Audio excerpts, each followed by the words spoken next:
Okay, welcome back to the channel, and in today's video I'm doing part 2 of the Instagram Q&A I did. So not to waste any time, let's just get straight into the questions. So this first question is, how do you get into the fashion industry without going to school for it? Now, fashion is a very broad industry, very vast. So I'm just going to make an assumption that you mean how to be a fashion designer, because most people that say getting into fashion, they don't want to be like me and be like a fashion journalist or a fashion photographer or stylist, to be fair. Most people want to be designers. So just based on that assumption, you don't really actually need to go to fashion school. Most big fashion schools, apart from like the school I go to, which is Central St. Martin's, what they teach you as a fashion designer is more like process and how to hone your ideas properly, which is very valuable, by the way. But outside of that, in terms of sewing skills or being a better pattern maker, if you go somewhere like Central St. Martin's, you're not going to become like some crazy pattern maker. There's not really too much of a focus on that. It's more about like your ideas and developing your ideas. And so different schools specialize in different things. And that just tells you that going to fashion school doesn't equip you with all the tools you need to be like a really successful designer. And so therefore, to me at least, the main thing that fashion schools give you is a network. Like at my school, St. Martin's, for example, they have the graduate shows, which many people do actually go to. They have tutors who have contacts with past students who have been successful.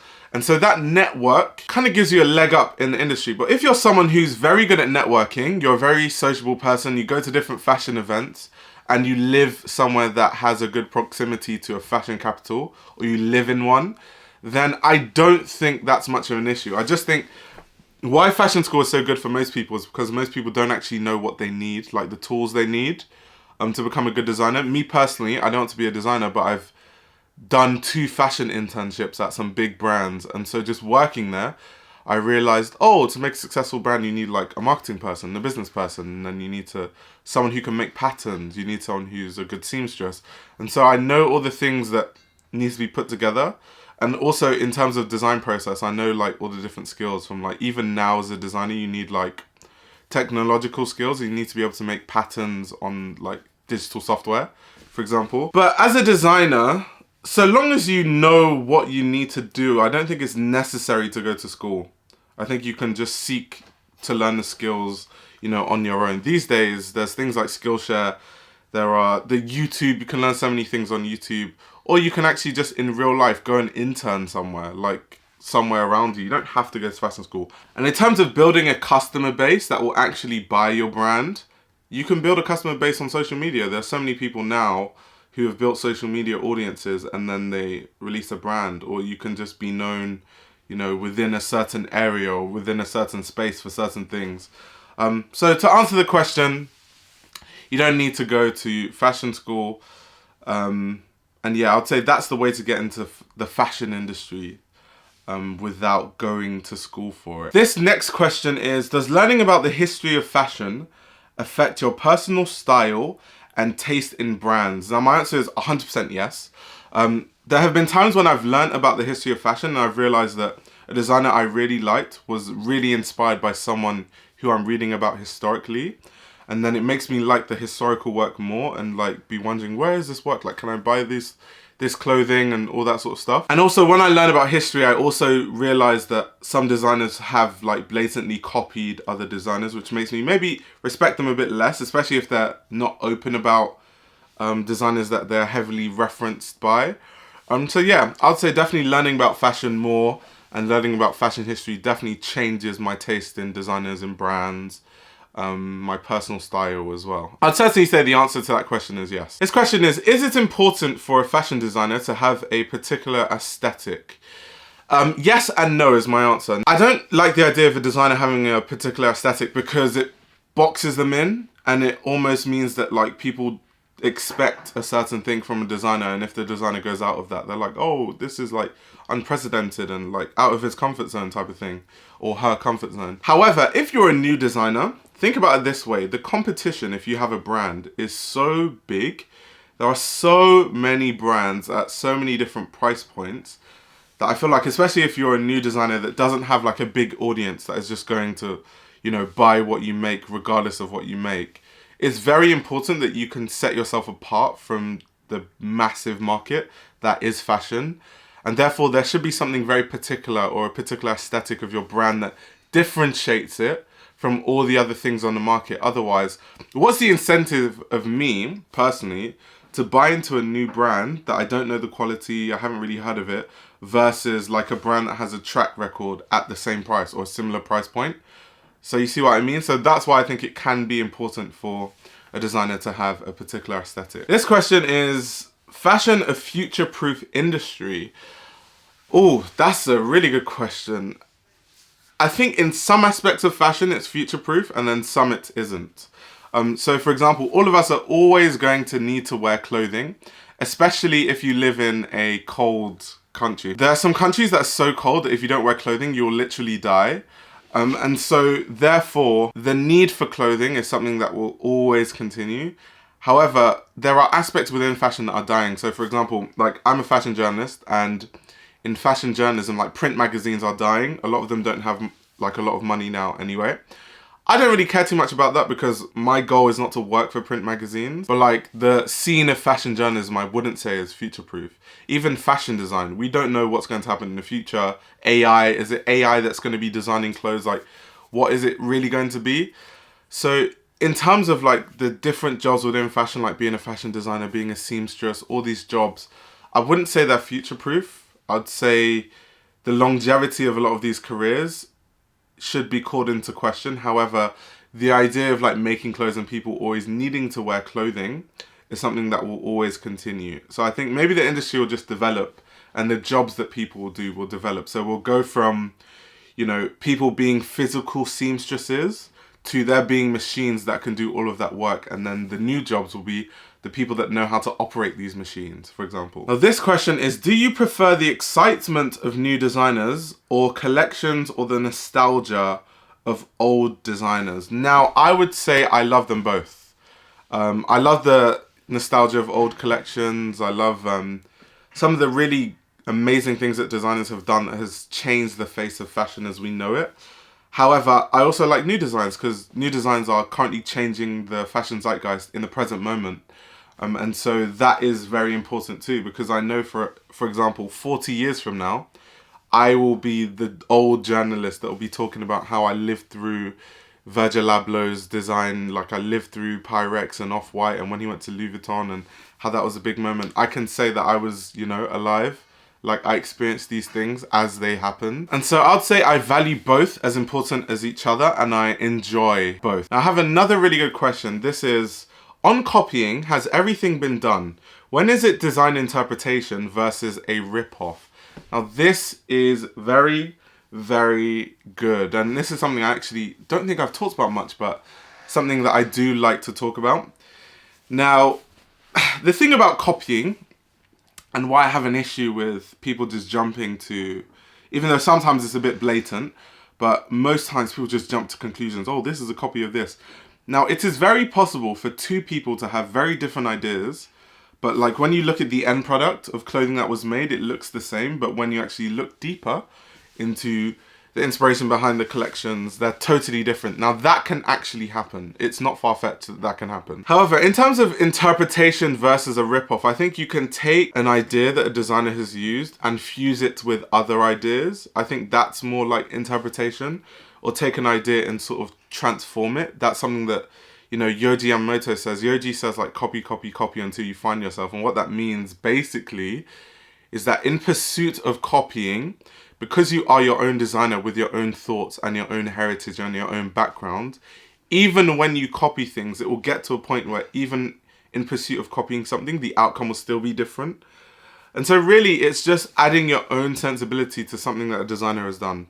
And that is something that every designer does. Like every single designer I know of, from the historical ones like Criswell Balenciaga and Christian Dior, to the more current ones, Rei Kawakubo, Yohji Yamamoto, all these people take inspiration from other things and fuse it into their own design language.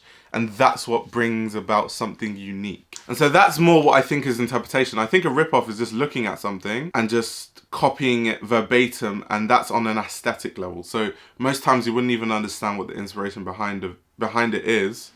So you're just copying it. Oh, the collar was black, the jacket is shaped this way, and just copying it like one of one. That is basically like what a copy is. I could actually make a whole separate video on like copying versus rip-offs and give you proper examples on like designers that have copied and designers that have referenced and, you know, interpreted or had their own interpretation of things that already exist. But yeah, that'll just make this video long. So yeah, we can do that in another video. Who in your opinion is right now a very influential designer, someone who is innovating? Oh, now I don't want to sound like a pessimist, but in terms of innovation, there aren't too many designers I'm seeing really innovating, at least not the big ones. There are designers like Tokyo James, who is a recent LVMH semi-finalist, LVMH Prize semi-finalist, and he recently had his first runway show at Milan Fashion Week, literally like a week ago, which was really good. But I like what he's done. Like, he has this bag called an Atarodo bag, and Atarodo in my language is like a spicy pepper, like a Scotch bonnet, and that he kind of has a bag that's the shape of a very common pepper that we use to cook everything in Nigeria. That was a very interesting interpretation. It's things like that when I see people do things like that, but I don't see many designers really doing interesting creative things. The designers that I've known have always done interesting creative things, like Yohji Yamamoto, you know, Rick Owens. Over the years, their design language has kind of been the same, so the innovation has sort of slowed down. Not saying that's a good or bad thing, it just means they're not innovating. Where I think the innovation is coming from is students, design students. I'm so privileged that I go to St. Martin's because there are many projects as a fashion journalism student that we work with the design students. And so we get to sort of see their design process, their ideas. And some of the designers I've worked with, their ideas are insanely innovative and good. Like, their ideas are amazing. I'm like, damn, this is so good. Like, a lot better than like what I'm seeing on the runway right now. Way more interesting, way more intelligent, executed way better, and they're students. So I think if I'm going to talk about innovation, to be very honest with you, I see more innovation coming from the students than I see from stuff that I see on the runway and more established designers. Now, there could be many reasons for that. Students don't have like commercial pressure the way that established designers do, hence why maybe they have to dumb a lot of their ideas down, you know, to actually sell it. But yeah, I see more innovation more from like younger designers, emerging designers, and design students. Now this question is, are aesthetics of design and artistic expression compatible with commercial demands of brands? That's a really strong question, actually. So I think it just depends on the type of brand. Obviously, if it's a fast fashion brand, then artistic expression and all that sort of stuff is a waste of time because there's no consideration when clothing has to be like pushed so quickly and designed so quickly.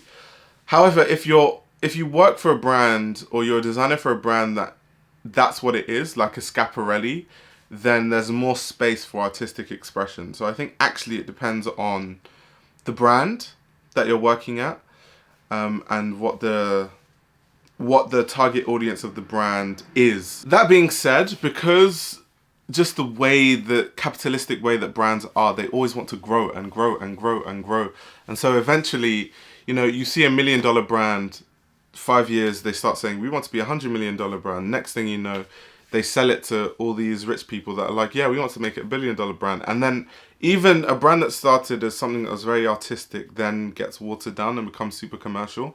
That also happens. So some brands also transition from one side to the other. This next question is how to define a useful fashion analysis when looking at a collection. So this is a good question, actually. I have always seen this as like there are different levels to fashion analysis. So there's the most basic level, which is basically like reporting. So this is the collection, this is inspired by this, the designer was inspired by this. Most people that can report accurately are people that work for big companies, because big companies have access to actually interview the designers and get words verbatim from their mouths of them explaining the ideas behind the collection. Even with that, you can't trust what a designer says. Some designers make stuff up to, you know, make things seem better than they are or bigger than they are. So when you report something, I think that's like the first stage of a good fashion analysis. Then there's being critical. That's the next level. It's like, what this designer has said is an inspiration. Does this really add up?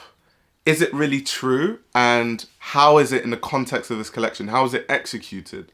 That's like being critical. But the type of people that can be critical, they are very few in the industry. These are the people like Robin Givhan and Tim Blanks. Like, there's not many of them. I'm definitely not on that level of like really, really critical.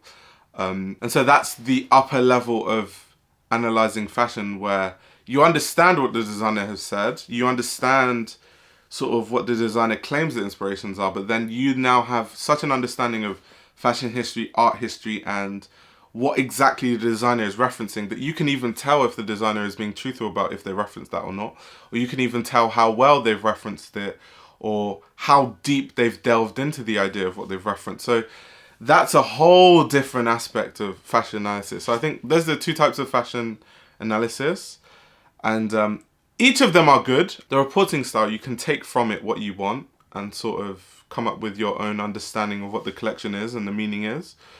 But I think with the critical journalist, you really get a better and more proper understanding of the collection. Now, this question is thoughts on art universities, opportunities, cost, do's and don'ts, etc. Oh, so this is good. So if I was to be very pragmatic, I think art degrees, this is going to sound so mean, and so many people are going to disagree with me. I think art and fashion degrees, for what you pay, is not worth it.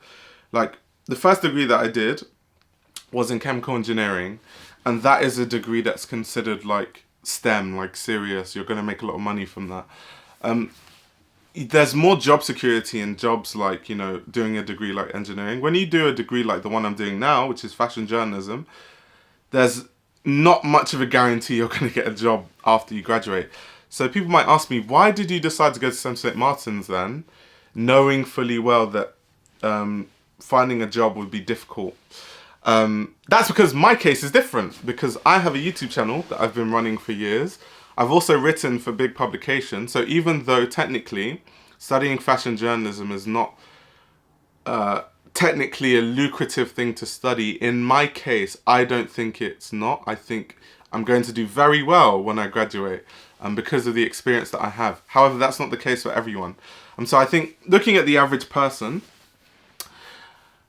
yeah, you have to know what you're doing before you go to like an art school or a fashion school, because otherwise you won't maximize the cost of going to the school. Me personally, why am I in CSM?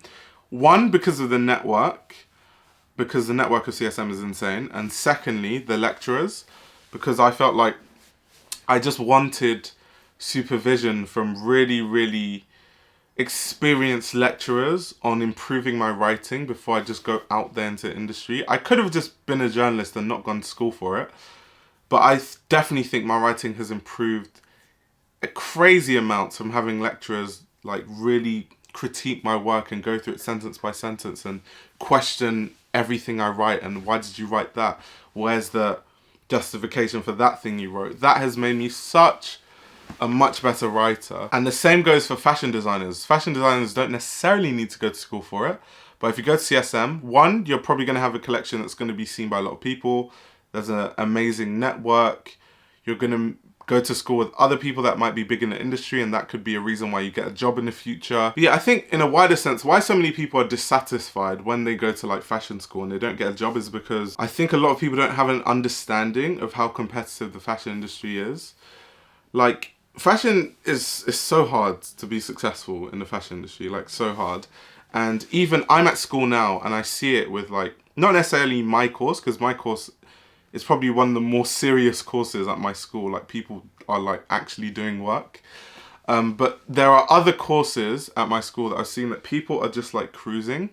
And I get the impression that they go to fashion school because it sounds good and it's fun. It's like, yeah, I love fashion, but do you really love fashion though? Because when the going gets tough and you're working overtime and you're getting 4 hours sleep, like, do you really love it to push past that because of your love of fashion? Most people won't, and that's why most people won't get a job when they graduate, because if you want to get a job when you graduate, you have to be working when you're in school. You have to be trying to gain experience. You can't just be mucking about in the summers and going to parties all summer. You actually have to get experience.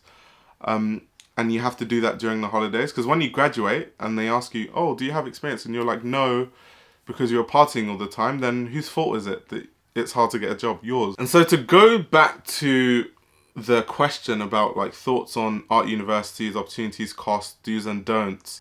I think for a lot of people, going to fashion school, art school, it's not worth it. And then for a lot of other people, it is. So I think you have to determine if it's going to be worth it for you or not. And that's a whole nother thing that I could talk about, but that's for you to decide and actually sit down and analyze. Now, this is the last question, and I really like this question. It's, why do people in the industry still believe they are dressing uniquely and are part of an individual movement where they can distinguish themselves from all hype and buy clothes only because they like them, totally ignoring the process of wanting people to ask them what they're wearing to feel accomplished and satisfied? Now, it is a long question. I don't know if people understand what the question is asking, but basically to summarize, what he's trying to ask is, why is it that people think they dress uniquely just because maybe they think that they don't wear something that's hyped, when realistically, most people in fashion at least wear things that they want other people to be like, oh, you're wearing that? You're so stylish, type of thing. And it just comes down to like, a lot of people in fashion deceive themselves. I used to do this as well.